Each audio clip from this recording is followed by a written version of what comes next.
Two boys befriend a young woman where they encourage her to join them in search of a legend that comes true every year.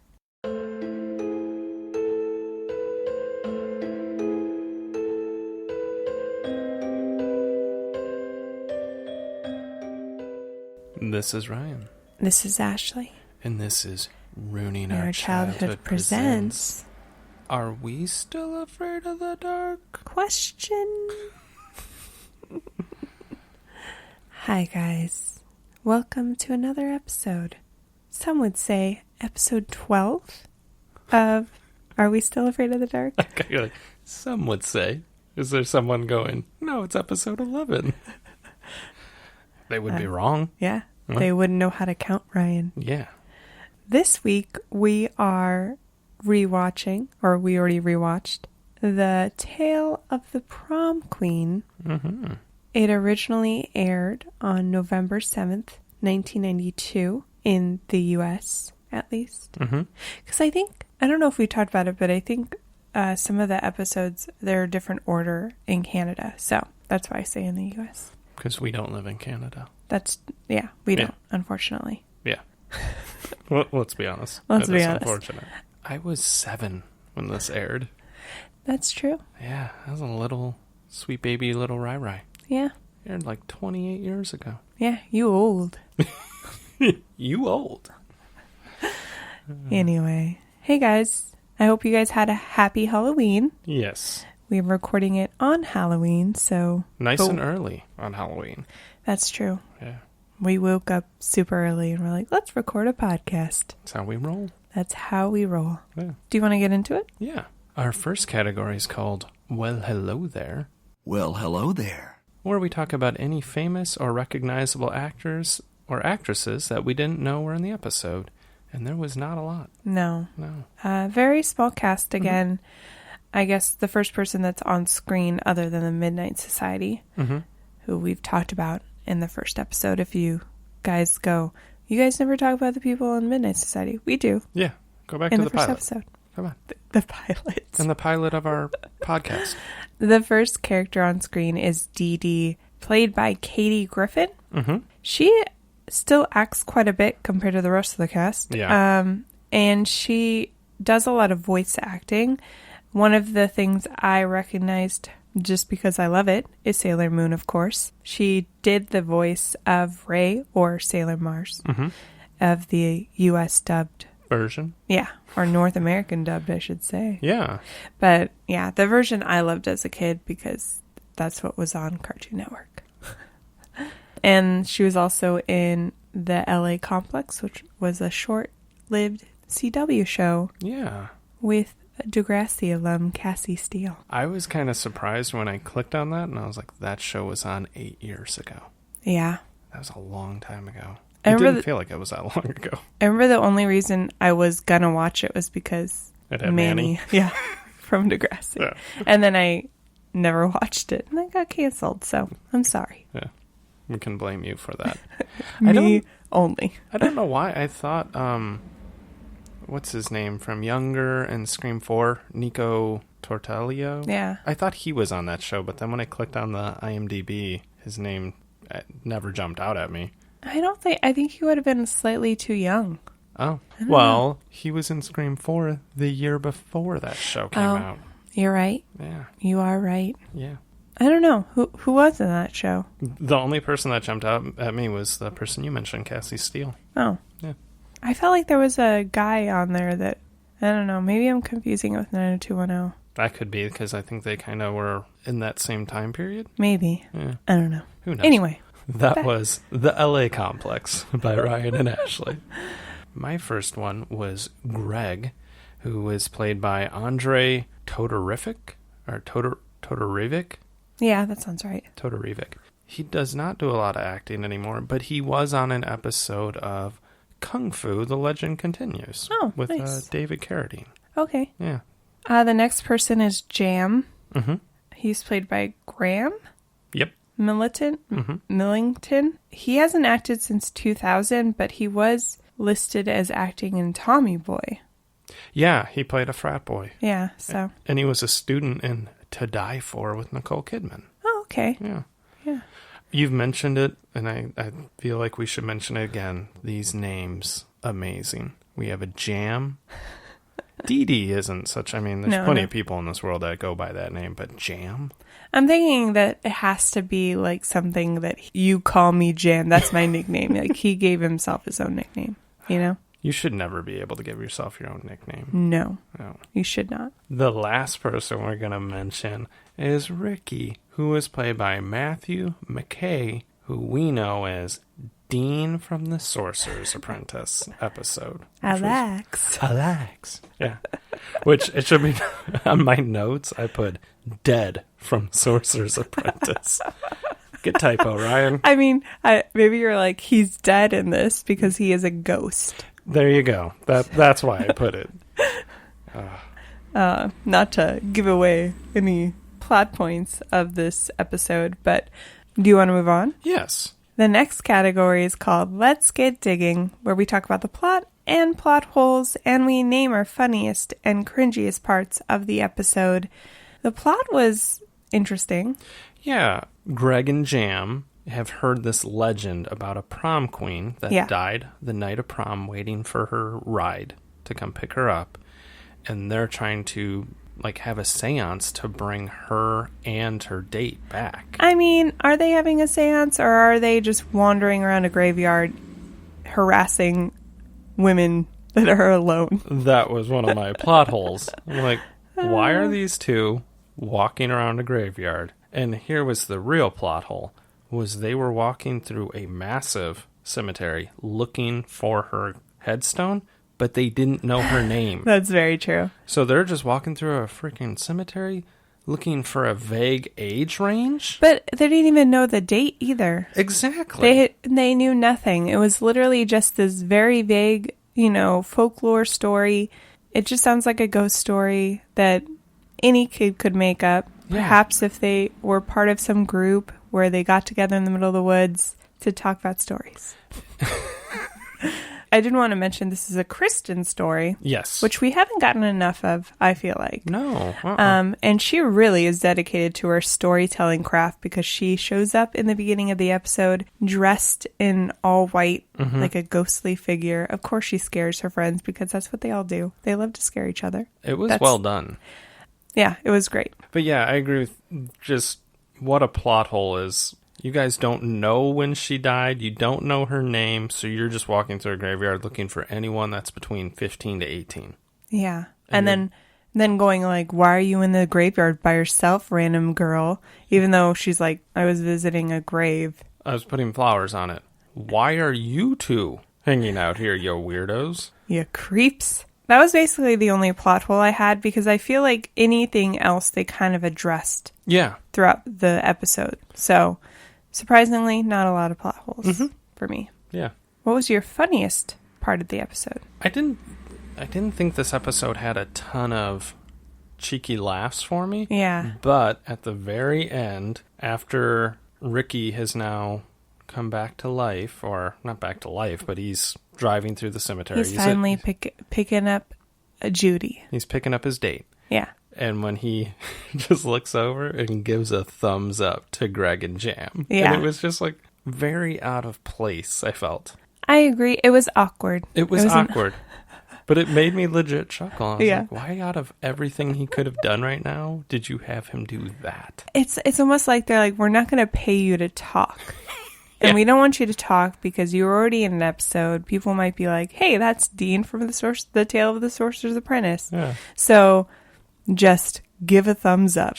You approve of them helping. And I'm using air quotes because I feel like Dee Dee did a lot of work. And spoiler alert, Dee Dee is Judy. Yes. To which Ryan did not realize. I did not realize. I looked at you and I went, curveball. And your reaction was... Oh, right. I had a whole list of why Dee Dee is definitely the ghost of Judy. All right, let's hear them. Okay. She's hanging out in a graveyard. She wasn't, though. She's hanging out in a graveyard by herself. Okay. And apparently that's weird for, a 16-year-old girl to do. She didn't eat anything at lunch. They offered her food, and she's like, I'm not hungry. Okay. She said the word keen at one point. Okay. And Greg was like, Keen? Yeah. Because 90s kids don't say Keen. No. And she became more of a driving force to find out what really happened to Judy and Ricky, to the point where she was like, let's get on this boat. Let's go to the bridge where Ricky crashed his car the night Judy died and figure out what happened. She's the ghost. She's trying to move on. Yeah. So. Well done. Yeah. I'd like to point out we watched The Invisible Man the other night, which if you guys haven't seen it, it was pretty good. Yeah, with Elizabeth Moss. I was so proud of myself because I figured out like 2 plot points that were going to happen, because it's usually Ashley figuring it out. Go figure. The person that figures out the plot holes every episode, and she figured out where this was going. I think because I do consider myself a writer, I think that helps, because I do see things, and when things are placed in the plot of something, I recognize why they're being placed there, I guess. That's a good... You have a much more critical view on reading, and then also on TV shows. You're looking at it with a totally different set of eyes, where I'm just going, is this entertaining? Yeah. Yeah. Yeah. But anyway, not to sound pretentious, like, no. I'm a writer and I know how to tell stories. Yeah. But she's a writer and she knows how to tell stories. Yeah. Yeah. Regardless of my quality of writing is completely a different story. Yeah. So, obviously we mentioned that there is a curveball at the end of the episode, and Dee Dee is Judy, and the only reason she was able to get this whole thing solved was from the help of Greg and Jam, supposedly. I don't think they did that much work, really. She guided them along quite a bit. She really did. I think the other funny part I did want to talk about was when they're in the graveyard, Jam sets it up to spook Greg. He uses his cousin, dresses up kind of like a ghost, and Greg, who's incredibly, what's the word? He's not buying any of it. He doesn't think ghosts are real. Yeah. He's just following along with his friend, who's way more fascinated with the concept of this legend. And he goes to grab the person, and it's Jam's cousin. But then they see the car driving down the road, and Jam's cousin's like, what's that? And we're like, it's clearly a car. 20 seconds later, Greg says that. He's like, oh, it's a car. Yeah, you think? You've never seen one of these before? Yeah. I guess you guys were walking everywhere. Yeah. Cars? I haven't seen a car here in 20 years. Oh, my. What was your cringiest part? I don't think we did that. We did not. Okay. So we mentioned when Jam, Dee Dee, and Greg were out on the boat, and they are kind of underneath a bridge trying to do a seance. And they get spooked because the water starts bubbling just a little bit. So they take the boat over to get out. They go over to like the edge, the shore, and they jump out of the boat. And in the manner in which they jumped was like you would think it's Bruce Willis during an explosion scene in Die Hard. The dramatic jumping they did, where they jumped a good 1.5 feet, maybe. Yeah. It was pretty funny. It wasn't the best jumping in the world. No. I can say that. It was so over the top. Yeah, I agree. What was yours? Mine was just a line that Jam said towards the beginning of the episode when they're both trying to convince Dee Dee to hang out with them because Greg thinks she's cute, and Jam is just really interested in, I don't know, finding out this legend. He's like half interested, but also he's like, I'm just messing around all the time. He says, let's go ghost hunting, boys and ghouls. Oh, he's so cheesy. God, that is cheesy. Yeah. Do you want to move on? Yes. Woo, woo. Red flag alert. What were the signs that these kids are about to be statistics in a ghost story?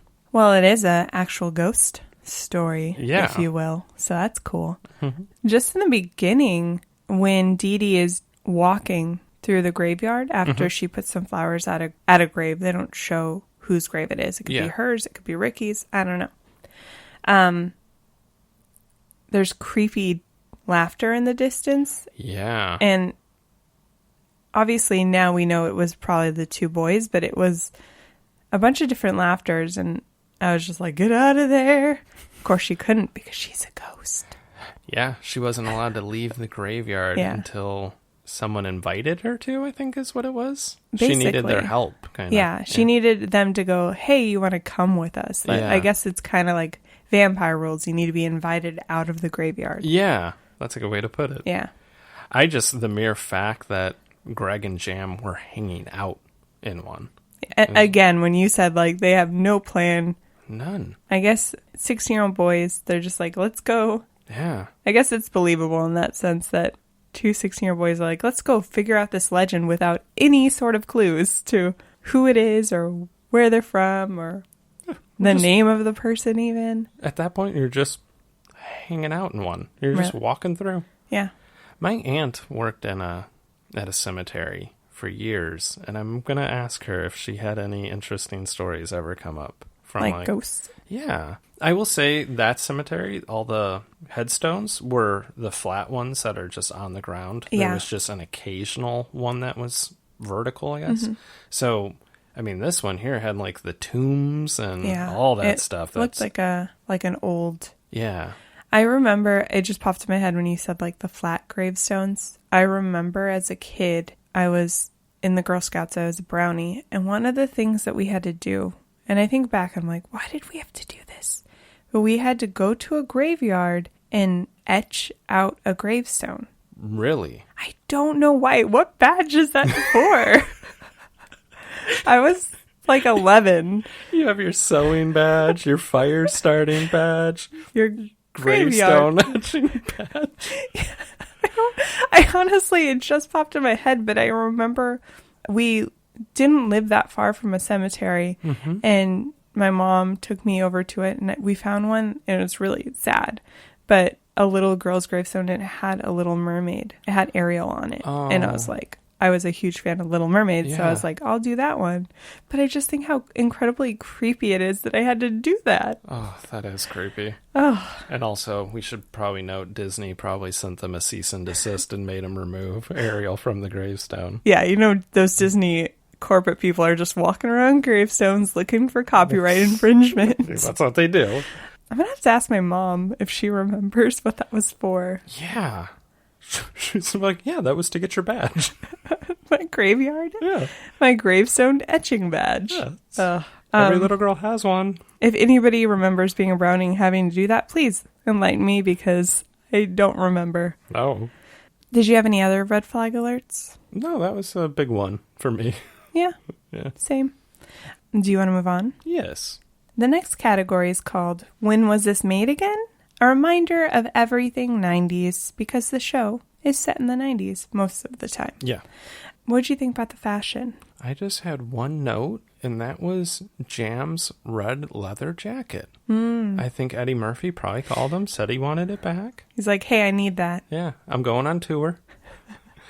I didn't think the fashion was bad. No, it was pretty basic. I guess now thinking about it, another slight plot hole is the clothes that Dee Dee is wearing throughout the whole episode are incredibly modern. And they mentioned how she was buried in her prom dress. Yeah, so wouldn't she be in her prom dress? Yeah. Plot hole, guys. We just figured out another one. Because, yeah, she was just wearing like a blue, light blue, dark blue striped shirt and jeans. Yeah. It was basic. I mean, I guess you could say that it was from the 50s. She died in 1956, they find out.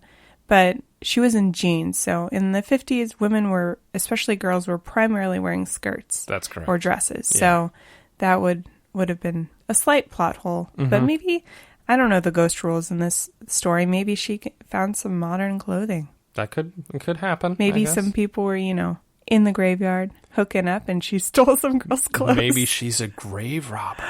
Ooh. She's been hanging out there for a while. But they also said she only comes back once a year. Yeah. So maybe wherever she, passed on to. But that's also Greg and Jam saying that. That's true. For all we know, she just hangs out there 365. That's very true. Yeah. Because I'm like, I guess that would make more sense than she only comes back once a year, but then she needs somebody to help her not come back once a year. Yeah. Yeah. Yeah, it makes more sense if she was there like every single day. Mm-hmm. Who knows? Did you have any fashion pieces? No. No? Okay. What about dated references? I'm going to ask you about it because you actually have one. Did you have any dated references? I just had one. At one point, Jam, because they are in a graveyard, and they meet Dee Dee for the first time. they're like, what do you do in a graveyard? And she's just like, I was visiting a grave, Dedoy.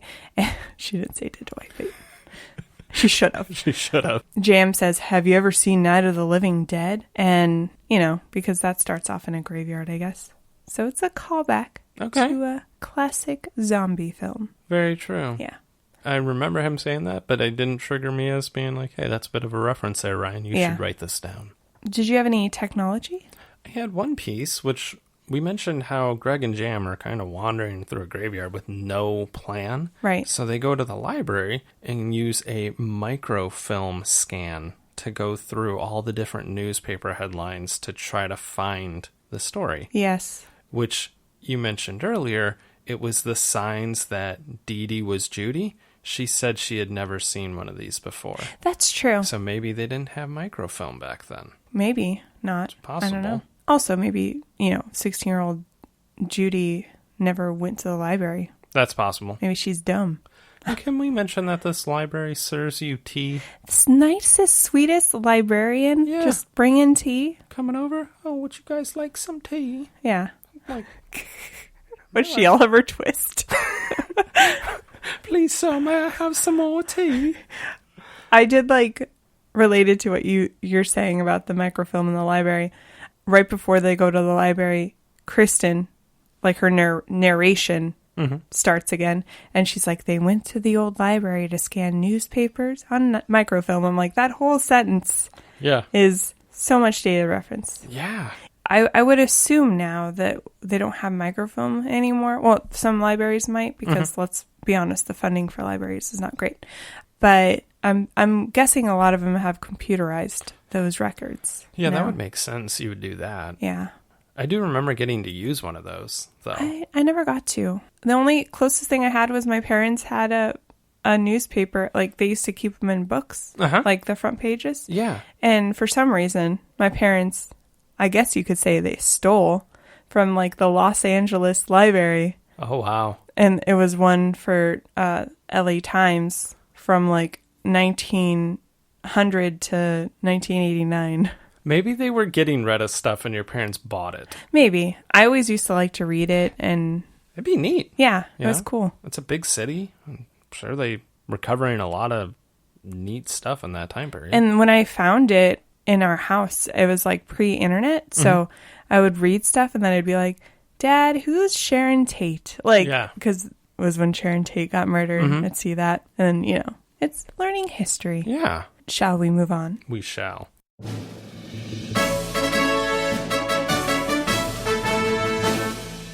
As always, on Ruining Our Childhood presents Are We Still Afraid of the Dark? It's award season. We give out 2 awards every week, the first of which is the Kel Mitchell Award for Exceptional Overacting. Whom did you give your award to? I went back and forth between 2 characters, but I ended up giving it to Jam. Okay. Graham Millington. Because he was just so extra. He was chewing the scenery. He was really... I know his character was supposed to be he's the funny one. He's the one that has a lot of personality. And Greg's the, I'm going to complain about everything type friend, a.k.a. me. But he just, everything he said... At one point, I just felt like he was always speaking in a spooky voice, like he's telling a ghost story. Yeah. But it would be on lines where you didn't need to do that. He's like, let's wait over there. His favorite line, and he said it multiple times in this episode, was, it was a goof. It was a goof. I was just trying to give you a cow, man. Yeah. He said that. Yeah. He was extremely extra. Yeah. I liked when he was talking to Dee Dee, and he just leaned up against a tomb for about 4 seconds. Yeah. And then he stood up and he was walking. And I felt like in this actor's head, he was like, okay, we're walking and we're talking. We're walking and we're talking. It was so bad. He's like, I got to remind myself. We're walking and we're talking. Okay. I got this. Yeah.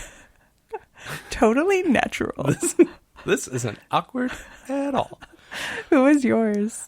I went with probably the other person you were thinking about giving it to, which was Greg. Yes. Debbie Downer. Yeah. Andre Todorovic, which I should point out, I almost gave it to Jam. Okay. For that exact walking and talking.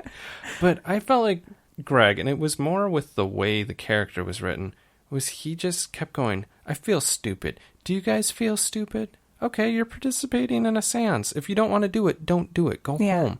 But everything was like, we're trying to contact the spirit. I feel stupid. Get over yourself, bud. And then also when he had to tell everybody, it's a car. Yeah. Good job, Greg. Good job, Greg. You get a gold star. You knew a car. Yeah. Maybe they were ghosts, too. Just ghosts from, like, the 80s. 1880, because they didn't know what a car was. Oh, that's true. Good times. Yeah. Do you want to move on to the next award? Yes. The next award is our more prestigious award, the Kenan Thompson Award for just doing the best under the circumstances. Who did you give your award to? I bet everybody probably can figure out who we both gave our award to. Jam's cousin. Dean driving the car. No. Kate Griffin as Dee Dee or Judy, whichever one you like to pick. And I felt like I did pick her more out of default, and that was because the other two were terrible. Yeah. But I did like when they spooked her in the cemetery and she got scared. She did a good scared face. Oh, yeah, for sure. So I gave her credit for that. I felt like throughout the episode, she was definitely a little better than the two boys. But the thing that turned me over to being like, wow, is when at the end of the episode, when the car's pulling up, the Chevy, and she starts singing to the song on the radio in the still of the night. And it's kind of creepy. Yeah. And she starts taking her hair out and then she transforms into her prom dress. The way they shot it was kind of cool because it was like from behind. Yes. So it's kind of like, it's the view that the boys are seeing basically. Yeah. And they're just hearing her sing quietly as she's like taking down her ponytail. I thought that was done really well, and that's what made me think like, yeah, her character's cool. Obviously, she's a ghost too. Yeah, very true. Yeah, she was definitely the best part. Do you want to move on to our final thoughts? Yes.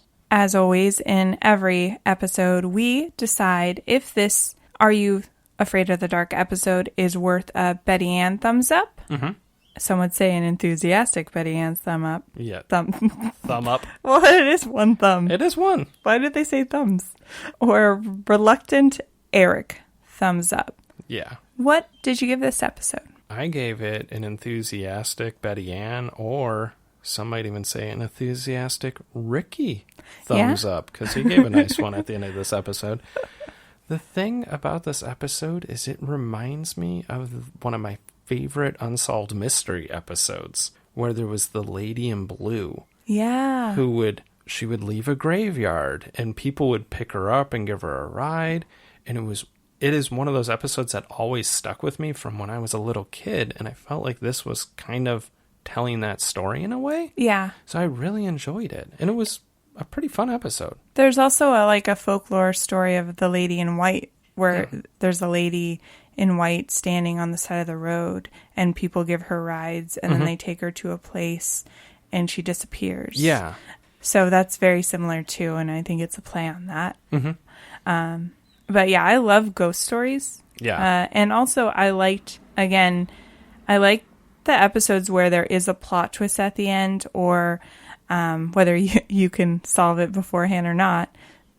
But and it kind of leaves you with this like creepy feeling. Like this one had a happier ending, I think. Yeah. But it did leave probably Jam and Greg on this like, what feeling, you know? Yeah, because you're right. It gives this cute, happy ending where Ricky and Judy are finally going to prom, but also Jam and Greg are now traumatized. They're like, we've been hanging out with a ghost all day. Oh my God. Yeah. So, great episode. I really enjoyed it. Yeah, it was really a good one. That's it for us, guys. Thanks for listening to another episode of Are We Still Afraid of the Dark? And we will be back next week. Yes, with another episode. Some would say the last episode of the first season of Are You Afraid of the Dark? Correct. So. All right. Okay. Okay. Bye. Bye.